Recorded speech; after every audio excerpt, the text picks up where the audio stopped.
आगे प्रसंग है त्रयोदशी, बाबा कंस को कर देने और वसुदेव मिलन।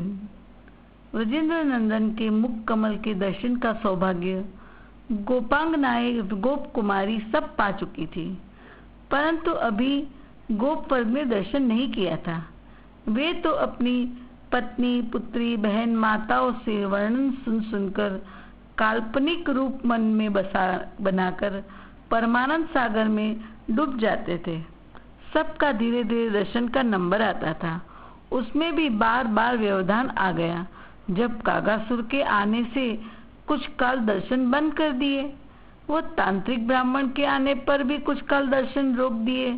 नंदराय सोचते थे कहीं गोपों की भीड़ में गोप रूप धरकर कहीं कंस का राक्षस ना आ जाए। फिर गोपों का निराश चेहरा देख नारायण का नाम ले गोपों को दर्शन करने भेजना शुरू कर देते थे। आज त्रयोदशी है, आज भी प्रातःकाल से दर्शन की भीड़ है। सबको जल्दी जल्दी लाइन में दर्शन करा रहे हैं और दूसरी तरफ कंस को कर भरने, कंस को भेंट देकर प्रसन्न करने बैलगाड़ियों में दही, दूध, घी, शहद आदि भरे जा रहे हैं। दर्शन करने साध्वी पौर्णमासी का आगमन हुआ। तपस्विनी भगवती पौर्णमासी यशोदानंदन को आशीर्वाद देने पधारी है। इनके साथ परम हसमुख मधुमंगल नामक ब्राह्मण कुमार और नांदीमुखी है। देवी का व्रज में बड़ा आदर है। व्रजवासी इनके विषय में इतना ही जानते हैं कि ये उज्जैनी के सांदीपनी ऋषि की माता है। मधुमंगल व कुमारी नांदीमुखी पौत्री है। पौर्णमासी ने कहा था, मैं तपस्विनी सदा कषाय वस्त्र धारण करती हूँ, ज्योतिष जानने वाली हूँ और ये स्नातक ब्रह्मचारी है। इसका नाम मधुमंगल है। इसकी प्रकृति देवर्षि नारद जैसी है। ये मेरी पौत्री है। हम तीनों की आयु सदा एक सी इतनी ही बनी रहती है। उसने आते ही भविष्यवाणी की थी कि आपके प्राणाधार श्रीमान नंद को एक पुत्र होगा जो जगदानंद रूप होगा। तब से व्रजवासी उस पर न्योछावर हो गए थे। बाबा ने इनके लिए जमुना किनारे एक कुटिया बना दी थी। इनका भोजन नंद भवन में ही होता था। वे नित्य नंद भवन आती थी। दिन भर अपार दर्शनार्थियों का अभिनंदन समाप्त कर सायंकाल हो चुका था। नंदरानी अपने लाल को स्तनपान करा रही थी, किंतु भगवती पौर्णमासी पर दृष्टि पड़ते ही वे शीघ्रता से उठकर खड़ी हो गई। अपनी असुचि अवस्था की स्मृति हो जाने से तपस्विनी का स्पर्श करने में एक बार तो झिझकी, पर देवी की अतिशय सौम्य मुद्रा उन्हें बरबस खींच लेती है। ब्रजेश्वरी ने अपना मस्तक झुकाकर उनके चरणों का स्पर्श किया।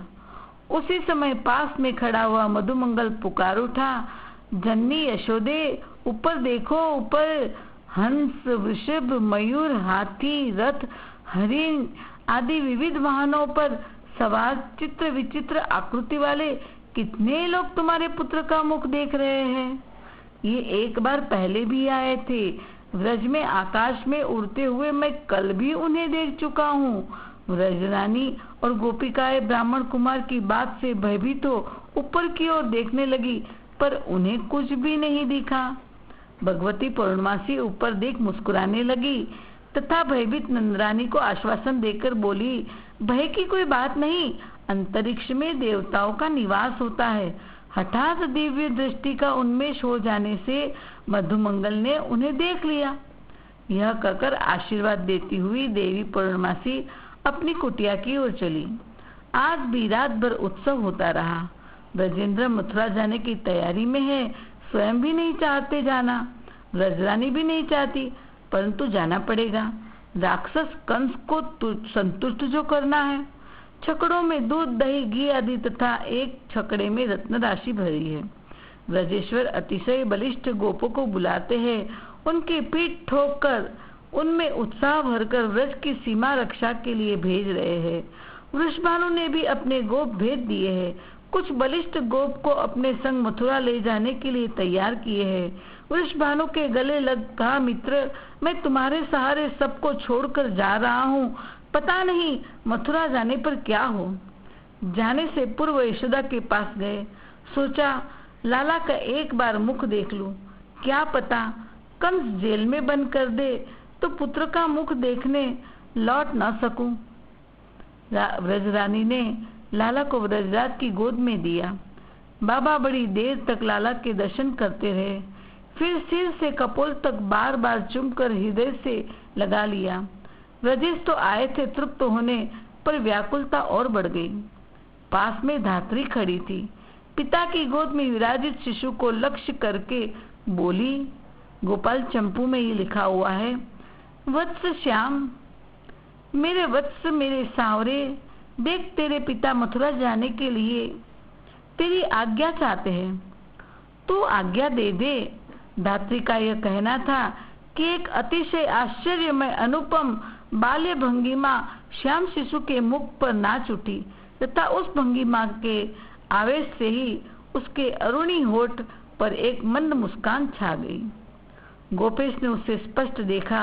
ओह, यह इस मुस्कान ने तो उनकी चिर स्थिर बुद्धि को भी चंचल बना दिया। पुनः स्थिर करने का अवकाश भी कहाँ, स्थिर होने की आशा भी नहीं है। वे इस चंचलता के लिए ही मथुरा की ओर चल पड़े। वहां मथुरा में कंस भवन में द्वादशी को मीटिंग हुई थी।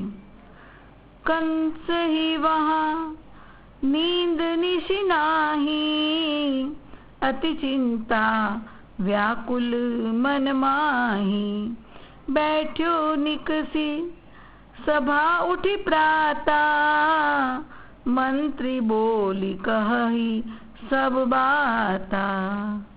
कंस कहने लगा, मेरा काल जगत में प्रकट हो चुका है, अभी हाथ नहीं आया।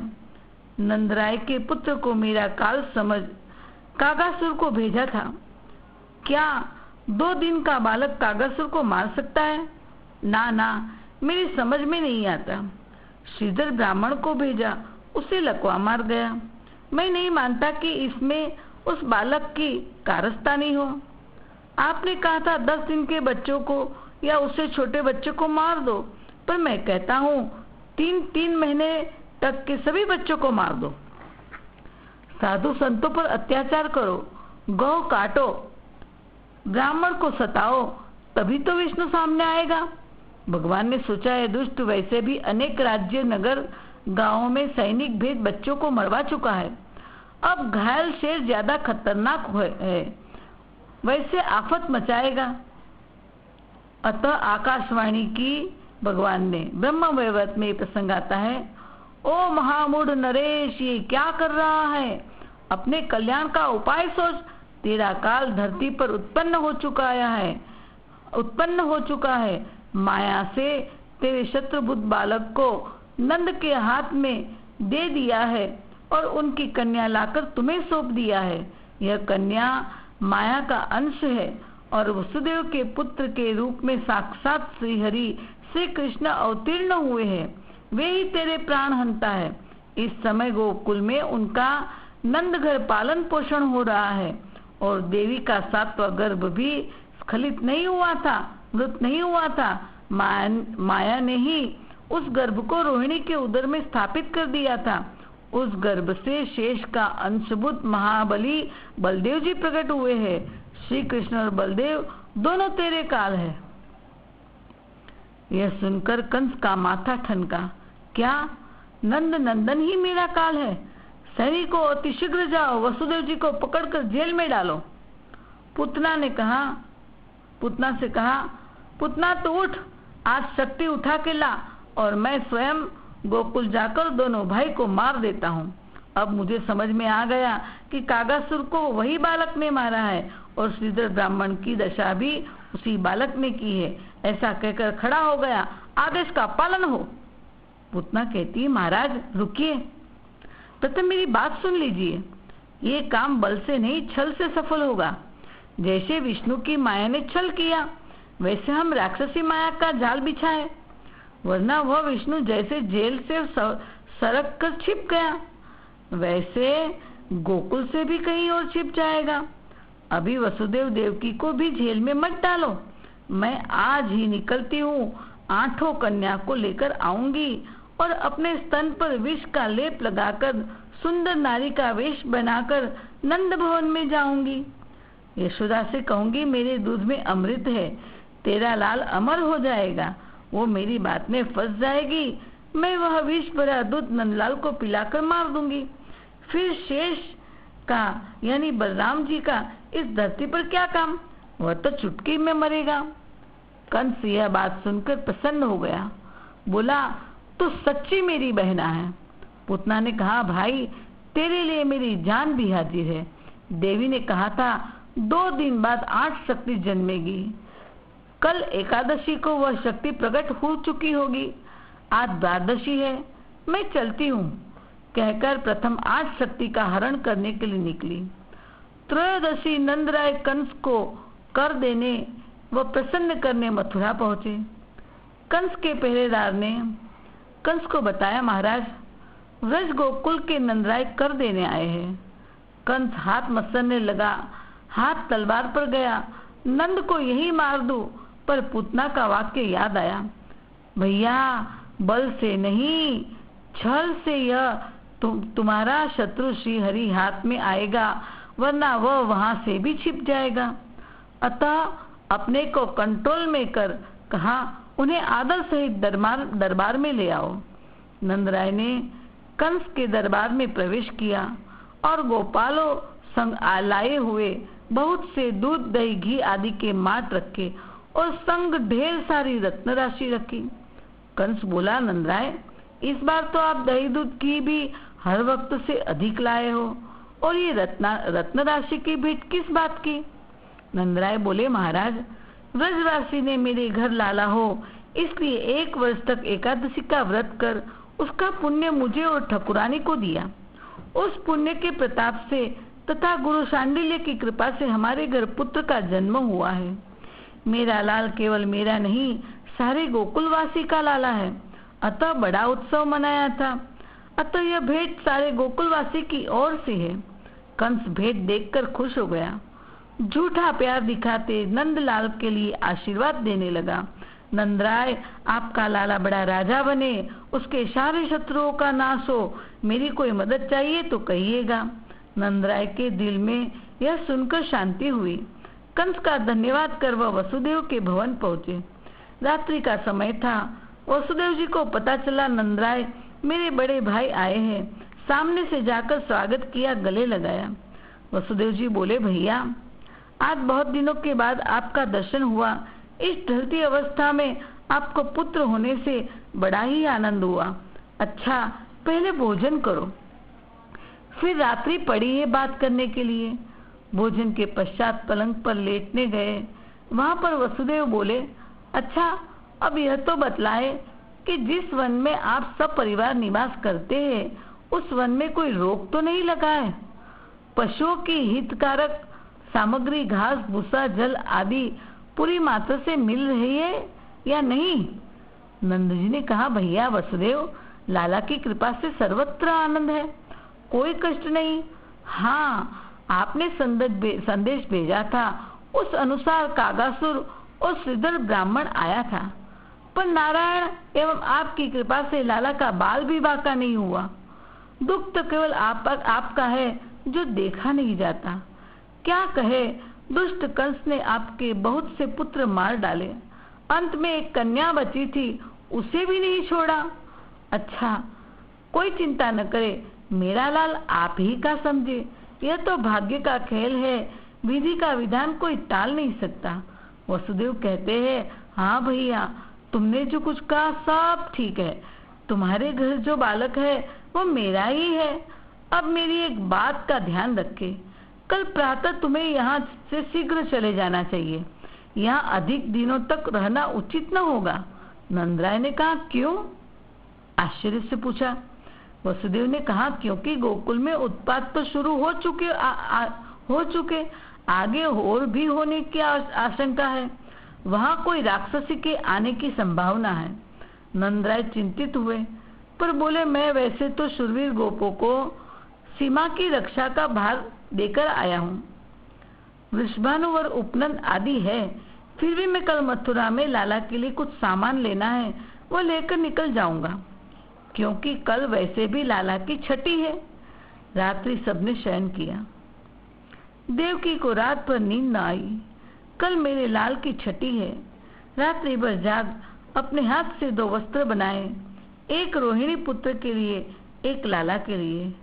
प्रातः जब नंद राय मथुरा का बाजार खुलते खरीदी करके सामान लाए और व्रज जाने निकले, तब दोनों वस्त्र देते देते देवकी की आंखों में अश्रु बहने लगे। कहा, आज की छठी के पवित्र दिन लाला को ये वस्त्र अवश्य पहनाना। नंद राय ने बड़े प्रेम से वह वस्त्र साथ ले लिए और गोकुल की ओर चल पड़े। आगे प्रसंग है पूतना मोक्ष कथा।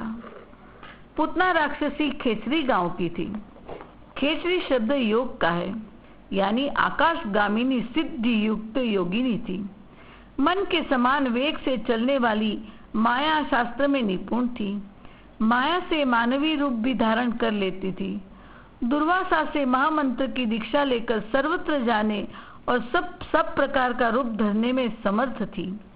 वह स्वेच्छाचारिणी पूतना द्वादशी की रात्रि को निकली। प्रथम उज्जैनी नगरी में